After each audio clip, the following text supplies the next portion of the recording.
Assalomu alaykum. Siz bilan Ilhom suhbatlari loyihasida didorlashib turganimizdan bag'oyat mamnunmiz. Biz loyihamiz orqali iqtidorli yoshlarni e'tiboringizga havola etishda davom etamiz. Bu galgi mehmonimiz Samarqand davlat chet tillar instituti talabasi Mohinur Qayumovadir. Quvonarlisi, Mohinur yaqinda Islom Karimov nomli davlat stipendiyasi sohibasi bo'ldi. Demak, bugungi suhbatimiz davomida stipendiyant bo'lish sirlari, harakatni nimadan boshlash kerakligi, yetakchilik qobiliyati haqida suhbatlashamiz. Assalomu alaykum Mohinur, loyihamizda sizni ko'rib turganimizdan bag'oyat mamnunmiz. Yutuqlaringiz soni bardavom bo'lsin. Assalomu alaykum. Avvalambor taklif uchun kattakon rahmat. Tabrik uchun ham rahmat kattakon. Mohinur, tomoshabinlarimizga o'zingizni tanishtirib o'tsangiz. Men Qayumova Mohinur Salohiddin qizi, asli Qashqadaryolikman va hozirgi kunda Samarqand davlat chet tillar instituti ingliz filologiyasi va tarjimashunoslik fakultetida 3-bosqich talabasiman. Mohinur, vaqtingizni ko'proq nimalarga sarflaysiz? Qiziqishlaringiz nimalarga qaratilgan? To'g'risini aytadigan bo'lsam, juda ham ko'p bo'sh vaqtim yo'q, chunki ham o'qish bilan birgalikda ishlayman ham. Shuning uchun, lekin imkonim boricha aslida til o'rganishga, yangi tilni kashf qilishga juda ham qiziqqanim sababli hozirgi kunda til o'rganish bilan bandman va bo'sh vaqtimda ham albatta til o'rganish bilan bog'liq bo'lgan mashg'ulotlar bilan shug'ullanaman. Til o'rganishda o'zingiz maxsus ishlab chiqqan usullar bormi? Yaxshi savol bo'ldi. Yaqinda ingliz tilini o'yinlar orqali o'rganish bo'yicha yangi startapimni, loyihamni hozir o'z ustimda ishlayapman shu bo'yicha va u startapimda, ya'ni o'sha loyihamda ingliz tilini, nafaqat boshqa tillarni, balki aynan ingliz tili misolida tushuntirilgan, uni qanday qilib o'yinlar orqali qiziqarli tarzda o'rganish borasida hozirgi kunda o'sha ishlarni olib boryapmiz va xudo xohlasa bu yangi startap loyihamizni amalda va o'sha maktab o'quvchilariga, til o'rganuvchilar, til izlanuvchilariga taqdim etish borasida ishlar olib boryapmiz. Bu g'oya sizda qanday paydo bo'ldi? Bu g'oyani kelishida, ya'ni paydo bo'lishida o'zimni ishim, hozirgi kundagi faoliyatim juda katta rol o'ynaydi, chunki boya yuqorida aytib o'tganimdek, o'qituvchi bo'lib ishlayman va yosh bolalar bilan ham, ya'ni boshlang'ich daraja uchun yosh bolalar bilan ham ishlayman. Shuning uchun ham ularda faqatgina zerikarli metodika bilan emas, balki hozirgi kundagi yangi innovatsiyalar bilan yoki yangi o'sha o'yinlar yoki shunaqa turdagi metodikalar bilan qiziqarliroq o'tkazish borasida o'ylab qoldim va hozirgi kunda shu narsada ishlayapman. Men o'ylaymanki, bu loyiham albatta o'sha boya yuqorida aytib o'tganimizdek bolalarga juda ham yaxshi va qiziqarli bo'ladi. O'zingiz tarjimonlik yo'nalishida o'qiyapman dedingiz, lekin pedagog bo'lib faoliyat olib borar ekansiz. Bu soha bir-biriga qarama-qarshi emasmi? Sizga qiyinchiliklar tug'dirmaydimi? Juda o'rinli savol. Faoliyatim nafaqat o'qituvchilik, balki tarjimonlik bilan ham bog'liq, to'g'risini aytsam. Tarjimonlik yo'nalishida o'qiyman va shunga qarata hozirgi kunda Samarqandda bilasiz, turli xil konferensiyalar, sammitlar yoki shunga o'xshash katta xalqaro tadbirlar bo'lib o'tadi va biz har birida harakat qilaman tarjimon sifatida, ya'ni volontyor tarjimon sifatida qatnashishga va hozirgi kunda ham aynan o'qituvchilik faoliyatimni tarjimonlik faoliyati bilan birga olib borishga harakat qilaman. Shuning uchun men faqatgina pedagog emas, balki hozirgi kunda o'z ustida ishlayotgan bo'lajak tarjimon ham sifatida o'zimni faoliyatimni olib boryapman. Bu sertifikatlaringiz ham shu tarjimonlik yo'nalishida olgansiz. Albatta xalqaro sammitlarda, o'sha xalqaro tadbirlarda volontyor tarjimon sifatida delegatsiyalarga tarjimonlik qilganimiz uchun shunaqa sertifikatlar sohibi bo'lganman. Har birini aytib bera olasizmi? Albatta, har birida o'ziga yarasha qandaydir tarix desam ham bo'ladi, xotiralar desam ham bo'ladi. Masalan, ba'zi sertifikatlarimda, masalan, boshqalarida, mana pastdagi sertifikatlarimda bular sport musobaqasi bo'yicha qatnashganlarimiz. Biz u paytda borib sportchilarga, masalan, chet eldan kelgan sportchilarga yordam berganmiz. Tarjima qilishda ular baribir tilni unchalik yaxshi bilmaydiganlar bor, bilamiz. Dunyoda hamma ham ingliz tilida gaplashmaydi. Shuning uchun ba'zi bir sport tadbirlarda qatnashganlarimiz bo'lgan. Undan tashqari, masalan, Samarqandda sammitlar bo'lib o'tgan yoki iqlim forumi deysizmi? Ularning barchasida ham albatta o'zimizga delegatsiyalar biriktirishgan, xorijlik yuqori darajali mehmonlarni o'zimizga hamrohlik qilish uchun biriktirishgan va biz ularni shaharimizni aylantirganmiz. Joy kelganda Buxoroga borgan paytlarimiz bo'lgan. O'sha yurtimizni tarixini, ya'ni o'sha xalqaro tadbirlarni o'tkazish darajasida kuchli ekanligini, tarixiy boy ekanligini bildirishga harakat qilganmiz. Bu o'sha sertifikatlarimiz buni isboti hisoblanadi. Sizni bugungi darajaga yetkazgan eng muhim omil nima deb o'ylaysiz? Bu savolingizga omil emas, omillar deb javob bera olaman. Chunki mana shu darajaga yetib kelishimga bittagina omil emas, bir nechta omillar sababchi. Ya'ni sabablarim juda ko'p. Eng birinchilari meni ota-onam, meni har doim qo'llab-quvvatlagan, yelkamda qanot bo'lib turgan deysizmi, shu borada ularga rahmat, qancha rahmat aytsam kam, to'g'risi ular qo'llab-quvvatlashgan va ustozlarim har doim o'z ustimda ishlashimga yordam berishgan va har bir insonda bo'lishi kerak bo'lgan sifat bu harakatdan to'xtamaslik. Menda ham bo'lgan. Hamma insonda bo'ladi bu narsa. Masalan, muvaffaqiyatsizlikka uchrash bo'ladi yoki qaysidir ma'noda siz yiqilib qolgan joylaringiz bo'ladi. O'sha paytda o'zingizni tik tuta bilishingiz. Menda ham ba'zi qiyinchiliklar bo'lgan dedim yuqorida. O'sha paytlarda ham men to'xtab qolmaganligim, harakatda bo'lib turganim meni eng asosiy yutug'im deb hisoblayman. Agar o'sha paytda bo'ldi, men chekindim orqaga deganimda bu darajalargacha yetib kelmasdim. Orzularingizga yetishda eng katta to'siq nimada deb o'ylaysiz? Orzularimga yetishda menda to'siq yo'q. Insonda kuch bor ekan, bilim bor ekan, harakat bor ekan, uni oldida hech qanaqa to'siq yo'q. Aslida faqat men emas, hech qaysi bir insonning oldida to'siq yo'q. Shunchaki harakat, shu o'ziga bo'lgan ishonch va Xudoyim, ya'ni Allohning barakasini beradi. Ya'ni meni dadamni yaxshi gaplari bor. Qanaqadir o'zingga nimadir ko'rdingmi, masalan, yutuqqa erishdingmi yoki muvaffaqiyatsizlikka uchradingmi, o'zingdan deb bil. Hech kimdan ayb qidirma deydilar. Ya'ni qancha harakat qilsangiz, shunga yarasha natijasini ko'rasiz. Shuning uchun insonda to'siq yo'q, shunchaki o'ziga bo'lgan ishonch kerak. Qiyinchilik siz uchun nima? Qiyinchilik to'g'ri o'ylantiradigan savol. Qiyinchilik qachonki siz insonlar orasida o'zingizni o'rningizni topolmaganingizda asl qiyinchilik sodir bo'ladi. Masalan, yetuk bir kadr, yetuk bir inson sifatida qayerga borsangiz sizni hurmat qilishlari, qayerga borsangiz o'z o'rningizni topib ketishingiz bu muvaffaqiyat. Lekin agar uni aksi bo'lsa, masalan, biron bir ishni qilishingizga o'zingizni imkoniyat chegarangiz yetmasa yoki o'sha ishni bajarishga imkoniyatingiz unchalik darajada kamlik qilsa, bu asl qiyinchilik deb o'ylayman. Shuning uchun qiyinchilik hayotda uchramasligi uchun ham, albatta bu darajalarga yetmaslik uchun ham, shunaqa holatlar bo'lmasligi uchun ham harakat qilish kerak. O'zingizga eng katta yordamni qachon bergansiz? O'zimga eng katta yordamim o'sha 8-sinfimda ingliz tili boshlaganimda eng katta yordam berganman deyman. Chunki bizni boshlang'ich sinflarimizda maktabda ingliz tili o'tilmagan. Ya'ni ingliz tilini men birinchi ustozim sababli bilganman. O'sha paytda men tilga bo'lgan qiziqishimni uyg'otib, o'zimni shu harakat qilganim uchun tilni o'rganaman deganim o'sha paytdagi o'zimga bergan yordamim bo'lgan. Chunki hozirgi kunda til shunchaki bir qobiliyat emas, til bu kuch. Kuchingiz qancha ko'p bo'lsa, shuncha ko'p narsalarga erisha olasiz. Shuning uchun o'ylayman, o'sha paytdagi yordamim o'zimga hozirgi kungacha yordam berib kelyapti va Xudo xolisa kelajakda ham yordam beradi. Mohunur, maktab yillaringiz va undan keyingi yillar haqida ham bir aytib o'tsangiz. Ta'lim jarayonim faqatgina maktabdan institutga ko'chmagan. Men birinchi o'zimizni tumanimizdagi 69-maktabda o'qiganman. 69-umumiy o'rta ta'lim maktabida va undan keyin taklif bilan Qarshi davlat texnika universiteti Nuriston akademik litseyiga qabul qilinganman va 2 yilimni institutga bo'lgan poydevorimni, ya'ni hozirgi kundagi bo'lgan yutuqlarim poydevorini o'sha yerda yaratganman. U yerda bizda maxsus fanlar o'qitilardi. Barcha yutuqlarimni boshlariga kerakli bo'lgan, o'zimga kerak bo'lgan ko'nikmalarni ham ustozlarim, o'sha joyda meni qo'llab-quvvatlagan litseyimiz direktori orqali shu darajalarga yetishishimga sabab bo'lgan insonlar orqali o'rganganman va undan keyin institutga qabul qilinganman.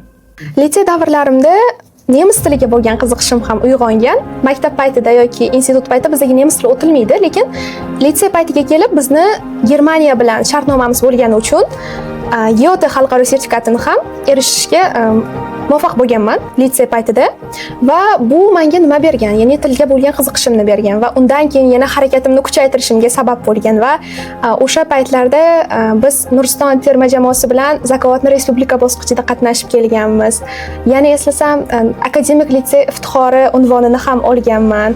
Juda ko'p o'sha bizda ichki testlar bo'lardi, eslasam, ichki testlarimizda ham ko'p birinchi o'rinlarni olib, ota-onamga ko'plab tashakkurnomalarni olib kelgan paytlarim bo'lgan.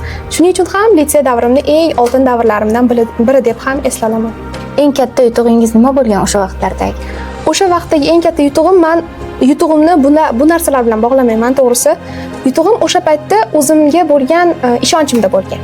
Ya'ni o'sha paytda faqatgina bitta narsa bilan to'xtab qolmaganman. Ya'ni faqat sertifikat oldim yokida shu Toshkentga borib respublika bosqichiga qatnashib keldik demaganman-da. Boshqa bir sohalarga ham qiziqib ko'rganman. Masalan, chet el universitetlariga topshirib ko'rganman yokida o'zimni har sohada sinab ko'rish juda kuchli bo'lgan. Shu borada o'sha paytda yutug'im menga yaratib berilgan sharoitda, menga berilgan ishonchda. Shu eng katta yutug'im bo'lsa kerak. Litseyni ham qizil diplom bilan, oliy darajadagi diplom bilan tamomladim dedingiz. Demak, universitetga ham mana shunday imkoniyatlar bilan qabul qilingan bo'lsangiz kerak. Maktabni qizil shahodatnoma bilan bitirganimdan so'ng litseyda ham albatta qizil diplom olishga harakat qilganman va litseyni ham birinchi darajali o'sha a'lo darajali diplom bilan tugatganman va institutda ham hozirgi kunda umuman shu yo'ldan aslo chetga chiqmaslikka harakat qilaman va xudo xohlasa bu yerda ham nafaqat bakalavr qizil diplom, balki magistraturada ham barcha baholarimni yaxshilab, to'liq shu ilm borasida ketishga harakat qilyapman. Mohunur, mana yaqinda Islom Karimov nomidagi davlat stipendiyasi sohibasi bo'ldingiz. Bizni kuzatib turgan tomoshabinlarga, umuman talabalarga stipendiyant bo'lishida qanaqa tavsiyalar bera olasiz? O'zimning shaxsiy tajribamdan kelib chiqadigan bo'lsak, bo'lajak stipendiyantlarga shuni tavsiya qilamanki, davomiylikni aslo to'xtatmaslik. Ya'ni davomiylik eng muhim narsa. Va bu jarayonni asosan birinchi kursdan boshlash kerak deb o'ylayman. Chunki qancha ertachi boshlasangiz, shuncha ko'p vaqtingiz bo'ladi o'z ustingizda rivojlanishga, ilmiy faoliyatingizni boyitib borishga yokida xalqaro mana bunaqa tadbirlarga, sammitlarga, tadbirlarga qatnashishingizga ko'proq vaqtingiz bo'ladi. Shuning uchun ham harakat qiling, baholaringizni boshidan to'liq 5 ga yopishga iloji boricha va xalqaro tadbirlarga qatnashib ko'proq yutuqlaringiz olishga, chunki aynan baholash kriteriyasida ham erishgan yutuqlari degan joyda sizda qancha ko'p boy portfolio bo'lsa, shuncha ko'p ball olasiz va ilmiy faoliyatingiz sizni qurolingiz. Ilmiy faoliyatingizni, ilmiy ishlaringizni qancha ko'paytirib borsangiz, shunchalik ko'proq natijaga erishishingiz ehtimoli, potensiali yuqorilashib boraveradi. Va hech qachon to'xtamang harakatdan, asosiysi o'z ustingizda rivojlanishdan to'xtamang va harakatingizga yarasha albatta natijasi ham zo'r bo'ladi deb o'ylayman. Stipendiyant maqomi kelajakdagi faoliyatingizga qay darajada ta'sir ko'rsata oladi deb o'ylaysiz? Stipendiyantlik aslida faqatgina qanaqadir pul mukofoti olish emas. O'zimning asosiy maqsadim Islom Karimov nomli davlat stipendiyasidan magistraturaga kirish bo'lgan. Ya'ni siz bu stipendiyani olsangiz, magistraturada o'zingizni turdosh yo'nalishlaringiz bo'yicha grantda oldindan qabul qilinasiz va asosiy maqsadim ham shu bo'lgan. Va faqatgina bu imkoniyat bilan cheklanib qoladi degani emas stipendiya, ya'ni bu nomli davlat stipendiyasi va kelajakda xudo xohlasa bu yutug'im bilan chet eldagi institutlarda tajriba o'tash yokida almashinuv dasturlariga ham xudo xohlasa qatnashib kelish niyatim bor. Ya'ni CVda, ya'ni portfoliyongizda eng katta yutug'ingiz hozirgi paytda agar sizda Islom Karimov stipendiyasi bo'lsa, shu nomli davlat stipendiyasi bo'ladi. Ya'ni bu shu davlatni sizga munosib ko'rgan qanaqadir ma'noda sovrini.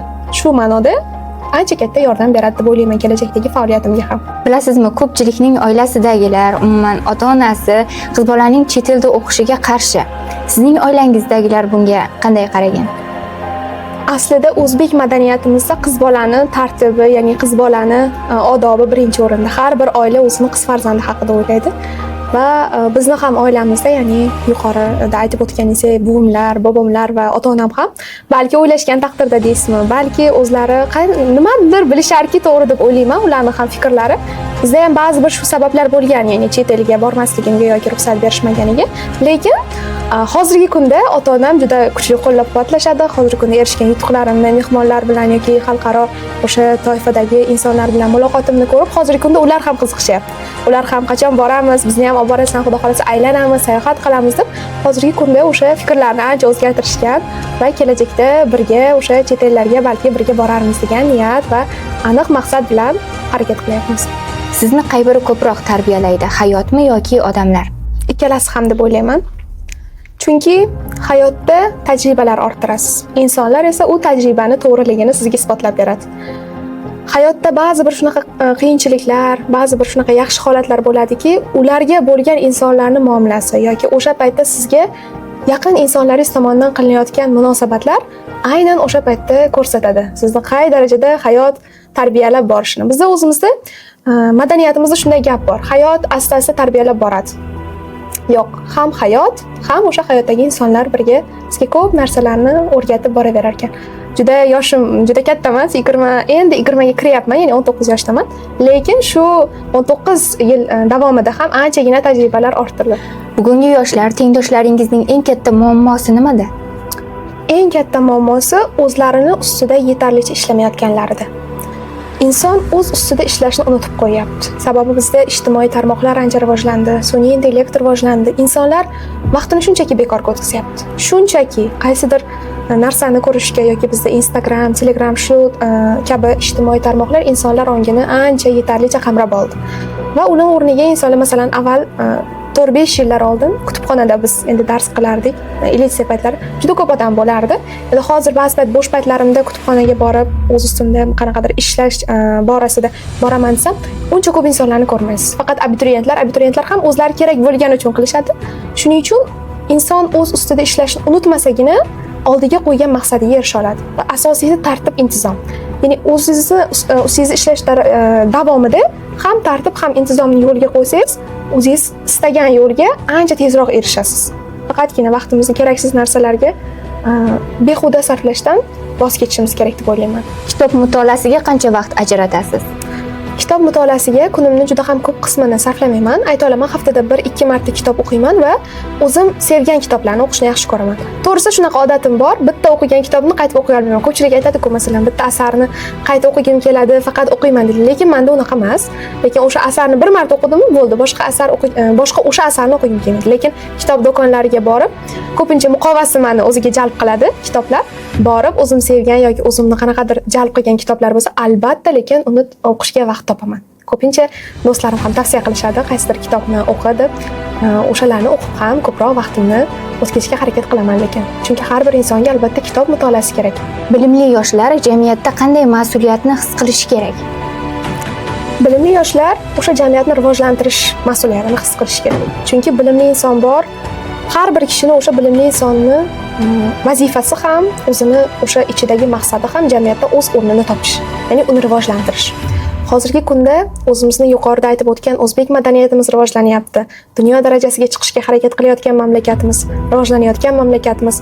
Shuning uchun ham O'zbekistonimizni, ya'ni jamiyatimizni ham yuqori darajalarga olib chiqish mas'uliyatini his qilishsa, albatta kelajakda ham biz balki gigant davlatlar qatorida bo'larmiz.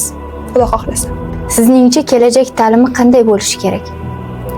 Kelajak ta'limi innovatsiyalarga boy, hozirgi talabga, zamonaviy talabimizga javob beradigan bo'lishi kerak. Bizda 4-5 yil oldin men bilaman, Xemis yoki kredit modul tizimlari yo'q edi. Lekin yaqin yillarda kirib kelishi ancha rivojlanyapti va dunyo standartlariga javob beradigan innovatsion ta'lim tizimi O'zbekistonda ham bo'lishi kerak. Bugungi Mohinur kechagi Mohinurdan nimasi bilan farq qiladi? Hozirgi Mohinur o'sha 4-5 yil oldingi yoki yosh bo'lgan Mohinurga shunday derdi: "O'ylanma, hech narsaga o'ylanma, hammasi yaxshi bo'ladi. Hammasi sen kutganingdan ham zo'r bo'ladi." Chunki juda shunaqa o'zimni odatim bor, bu odatimni o'zgartirishga harakat qilaman, lekin insonning fitratida bor narsani o'zgartira olmaysiz. Bir narsa bo'ldimi, ya'ni bir narsani qilish jarayonida ham juda ko'p o'ylanaman. Juda ko'p oqibatini, natijasini qanday bo'ladi, nima bo'ladi, juda ko'p o'ylanib, juda ko'p siqilib yuraman-da. Lekin o'sha narsani yosh Mohinurga aytardim, umuman o'ylamaslik kerak. Hammasi Allohning senga bo'lgan rejasi o'zing kutganingdan ham yuqoriroq deb. Sizni shakllantirgan muhit siz kutgandek bo'ldimi? Albatta kutganimday, balkida kutganimdan ham yaxshiroq bo'ldi. Chunki yuqorida aytib o'tganimdek, bir narsani o'ylaganimda juda sayoz o'ylarkanman-da, juda sayoz orzu qilarkanman, lekin shuni tushunib yetdimki, shu aytilgan yoki o'sha o'ylagan narsangiz ana bo'lganda amalga oshganidan keyin bilasiz, bu juda ham siz so'raganingizdan ham ko'pda. Shuning uchun men o'ylagan, men o'sha yurgan, o'z ustimda ishlagan muhit hozirgi kunda undan ham o'ylaganimdan ham ko'proq darajada hozirgi kunda. Siz uchun haqiqiy natija nimada namoyon bo'ladi? Haqiqiy natija o'z o'rningizni topganingizda. Mana jamiyat haqida ko'p gapirdik, muvaffaqiyat haqida ko'p gapirdik. Muvaffaqiyatni olganingizdan keyin ham, erishganingizdan keyin ham o'sha o'rningizni topib ketganingizda. Masalan, kimdir sizni tanishida kimdir ko'chada sizni ko'rib maslahat bering yoki shu bo'yicha o'zlaringizni tajribangizdan gapiring deyishi o'sha muvaffaqiyatning eng asosiy natijasi. Mohunur, kelajakdagi rejalaringiz qanaqa?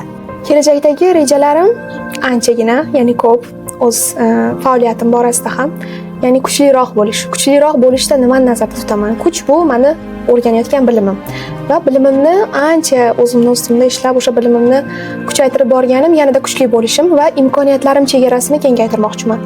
Qancha imkoniyat darajamni kengaytirsam, dunyo minbarlarida, Xudo xohlasa niyatim bor, boshqa bir katta xalqaro tashkilotlarda ishlash yoki o'sha dunyo minbarlaridan o'z o'rnimni topib bilish. Maroqli suhbat uchun kattakon rahmat. Rahmat kattakon sizga ham qiziqarli savollar uchun, ko'p xotiralarni eslatganingiz uchun va hurmat qilib shu ko'rsatuvlaringizga, sonlaringizga chaqirganlaringiz uchun ham o'zimning minnatdorchiligimni bildirmoqchiman. Loyihamiz haqida ham o'z fikringizni aytib o'tsangiz. To'g'risi bu loyiha haqida oldin eshitganman va ko'p sonlarni kuzatib borardim va bugungi kunda o'zim xohlagan, ya'ni o'zim qiziqqan loyihada mehmon sifatida turish bu men uchun juda ham katta, qandaydir ma'noda sharaf desam ham bo'ladi. Shuning uchun eng asosiy rahmatim ko'rsatuv o'sha ijodkorlariga va omad, zafarlar tilab qolaman keyingi sonlaringizda ham. Minnatdormiz. Ushbu fursatdan foydalanib, yaqinlaringizga ham o'z dilnomalaringizni yo'llashingiz mumkin. Ushbu fursatdan foydalanib barcha meni qo'llab-quvvatlagan yaqinlarimga, eng avvalo ota-onamga, barcha qiyin vaqtlarda ham, xursandchilik paytlarimda ham yonimda bo'lgan ota-onam, sizlarga eng katta rahmatim. Undan keyin qadrli ustozlarimga, o'z ustimda rivojlanishimga eng katta dastakni bergan ustozlarim, murabbiylarim, sizga kattakon rahmat va hozirgi kunda ham meni yonimda bo'layotgan yaqinlarim, sizlarga ham o'z minnatdorchiligimni bildirmoqchiman. Agar inson ilm nuri bilan o'z yo'lini yoritmasa, zulmat va nodonlik ko'chasida qoladi. Kishi qalbining nuri ilm va ma'rifat bilan baquvvat bo'ladi. Insoniyat qadri ilm bilan hosil bo'ladi. Ilmdan hali hech kim zarar ko'rgan emas. Shunday ekan, o'qing, o'rganing, izlaning. Suhbatimiz orqali o'zingizga yetarlicha xulosa olgan bo'lsangiz, biz xursandmiz.